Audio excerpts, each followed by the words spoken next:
Our story today starts in the summer of 1942. You see, at this point, World War II is raging at a global scale. And we've come to the point in the war where the United States has made the decision to transfer their program that was developing nuclear weapons from the Office of Scientific Research and Development to the Army. And this is the day that we now recognize as the official launch of the Manhattan Project. And this episode isn't necessarily going to be about the Manhattan Project or the development of nuclear weapons. It's actually going to be more focused on the first test of nuclear weapons and what led up to that.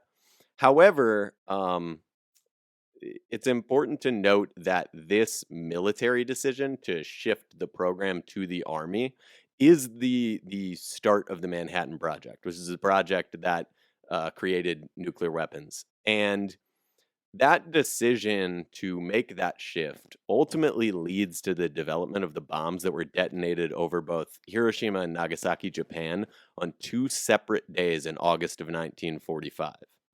And those bombings killed between 129,000 and 226,000 people, most of whom were civilians. And I want to take a quick second here and kind of have a little sidebar about a couple of things that I learned about those bombings because I think they're interesting.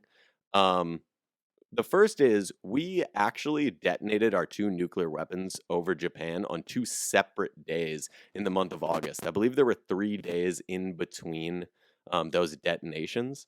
And I think that's interesting to think about because uh, I always assumed, I guess, that it was like a calculated military like strike that happened at the same time. And in fact, it didn't. Japan had a nuclear weapon detonated over them, and then my understanding is essentially they sat in limbo for 3 days, and then another one happened. And I think that's really interesting to think about what it must have been like to be a Japanese person at that time. And that kind of brings me to this overall theme that I want to have for this episode, and that is that history itself, I think, is best learned through empathy. It's best to put yourself in the shoes of the people that lived at that time because I think too often when we think about history, we view the people that were living in those times as like movie characters. And that's not the case. These were actual people. They were people with families just like you. They were people with careers just like you. They were people with hobbies and pets and friends and all of the same experiences and things that you have. They were real people. And it's important that we understand that. And I think when you have that empathy, it's far easier to learn about history. It doesn't feel so much like just dates and a bunch of locations that you have to remember. And I think a lot of people feel that way in school, but it's important to look at history through this lens of empathy. Try to really put yourself in the shoes of some of the people that I'm going to cover in this episode, some of the stories that I'm going to tell. Really try to put yourself there because, like I said, these events happened within the last 80 years. Now, there's another thing with the sort of sidebar that I never knew about, and that's that 20,000 of the humans that lost their lives during just the bombing of Hiroshima were Korean slaves.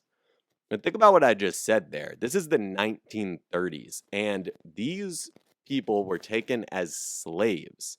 They lived and worked as slaves until they ultimately died in one of only two nuclear bombings in history.